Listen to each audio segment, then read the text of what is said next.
Cordial saludo, somos el grupo número 69 de bioquímica. A continuación hablaremos sobre el ciclo de Krebs y la fosforilación oxidativa. Inicia la compañera Nuri. La importancia del ciclo de Krebs es también conocido como el ciclo de los ácidos tricarboxílicos, que es una serie de reacciones bioquímicas que ocurren en las células de los seres vivos y los humanos. Juega un papel crucial en el metabolismo celular, ya que es la vía central para la producción de energía en forma de adenosín trifosfato, ATP. Es muy importante en la síntesis de precursores metabólicos, ya que varían sus moléculas intermedias en el ciclo y se desvían hacia otras vías metabólicas para la síntesis de aminoácidos, lípidos y otros compuestos. Se lleva a cabo en la matriz mitocondrial, está ubicada en el interior de las mitocondrias, que son centrales energéticas de la célula. Su parte fundamental es la respiración celular aeróbica, un proceso en el que el organismo utiliza el oxígeno para descomponer las moléculas de la glucosa y las sustancias orgánicas, produciendo energía. Las reacciones del ciclo de Krebs consta de una serie de reacciones enzimáticas interconectadas, que se descomponen por la glucosa y otros sustratos metabólicos en dióxido de carbono, liberando electrones y protones en el proceso. Estos electrones y protones son transportados por coenzimas como la nicotiamida, adenina dinucleotido y el flavin adenin dinucleotido, que se transportan de electrones donde se genera el ATP mediante la fosforilación oxidativa. Sigue la compañera Karina. Importancia y función de la fosforilación oxidativa. Es un proceso crucial en la producción de energía. Su importancia radica que es la principal fuente de energía en forma de trisfosfato de adenosina ATP. La función principal es generar ATP a partir de la energía liberada durante la transferencia de electrones en la cadena de transporte de electrones. Este proceso lleva a dos etapas principales, que es la cadena de transporte de electrones, etc. Durante la respiración celular, los electrones se transfieren a través de una serie de ejercicios proteicos en la membrana mitocondrial interna, en lo que se conoce como la cadena de transporte de electrones, etc. Estos provienen sustratos energéticos como la glucosa, que se ha oxidado previamente en las etapas de la glucólisis y el ciclo de Krebs, a medida que los electrones pasan por la cadena de transporte de electrones. Fosforilación del ADP. La acumulación de protones en el espacio intermembral de la mitocondria crea un gradiente de protones a través de la membrana interna. Esta energía potencial impulsa la síntesis de ATP a partir de ADP y fosfato inorgánico PIP en un proceso llamado fosforilación del ADP. El flujo de proteínas a través de la enzima ATP sintasa proporciona la energía necesaria para unir un grupo fosfato al ADP formando ATP. A continuación, mi compañera Alejandra. Complejos mitocondriales.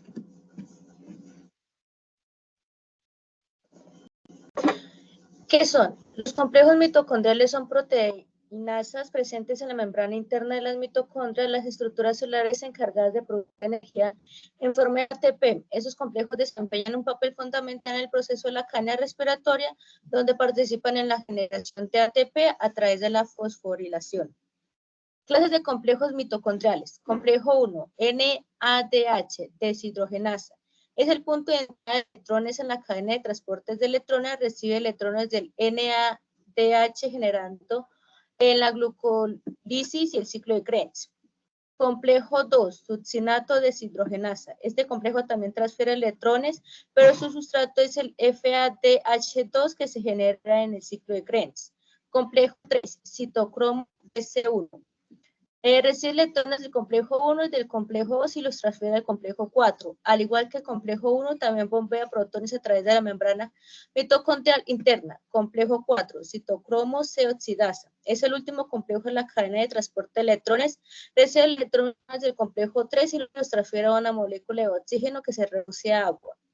Complejo 4, tenemos ATP sintasa. Este complejo no está involucrado directamente en el transporte de electrones, pero utiliza el gradiente de protones generado por los complejos 1, 3 y 4 para sintetizar ATP a partir del ADP y del fosfato inorgánico. Los defectos en los complejos mitocondriales pueden resultar en trastornos mitocondriales que pueden afectar diversos sistemas del cuerpo y dar lugar a una amplia gama de síntomas que incluye fatiga, debilidad muscular, trastornos neurológicos, trastornos del desarrollo y disfunción de órganos. Estos trastornos pueden ser causados por mutaciones en los genes que codifican las proteínas de los complejos mitocondriales, lo que afecta la función de estos complejos y la capacidad de las mitocondrias para producir ATP de manera eficiente. Sigue mi compañera Estefanía.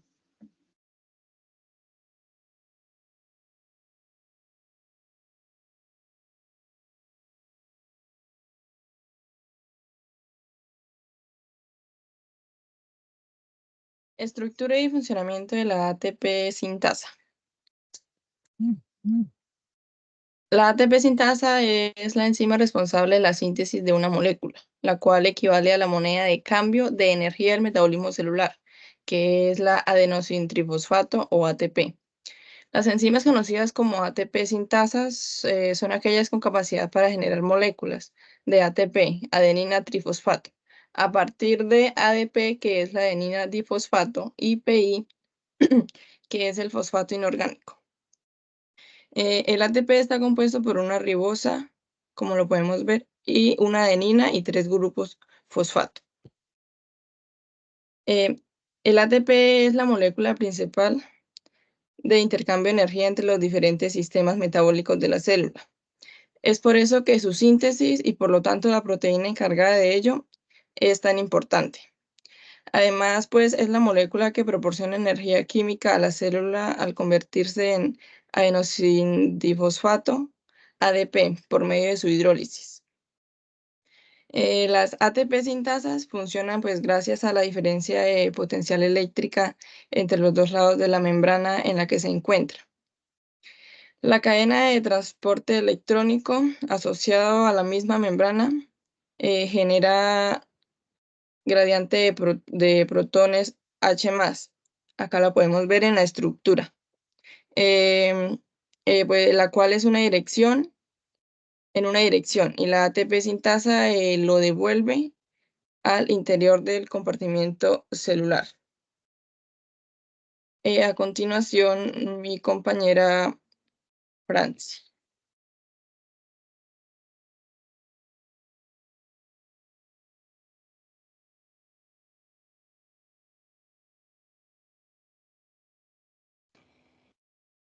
Yo les hablaré del proceso de rendimiento energético de la lactosa.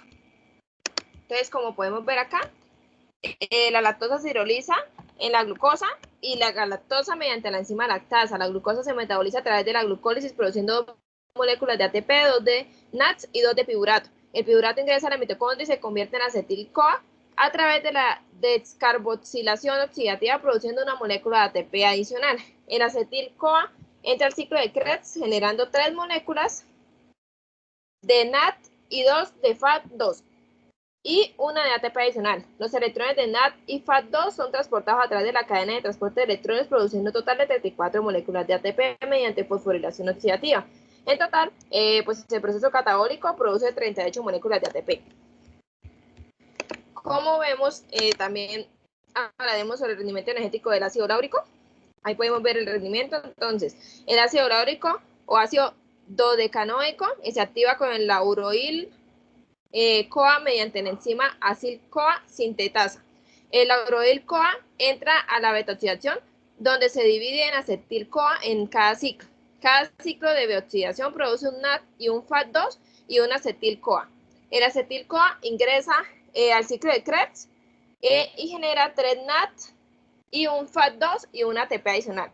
Los electrones de NAD y FAT2 son transportados a través de la cadena de transporte de electrones produciendo un total de 34 moléculas de ATP mediante fosforilación. En total, produce 106 moléculas de ATP. Entonces, muchas gracias. Espero el tema se haya comprendido de buena manera. Gracias.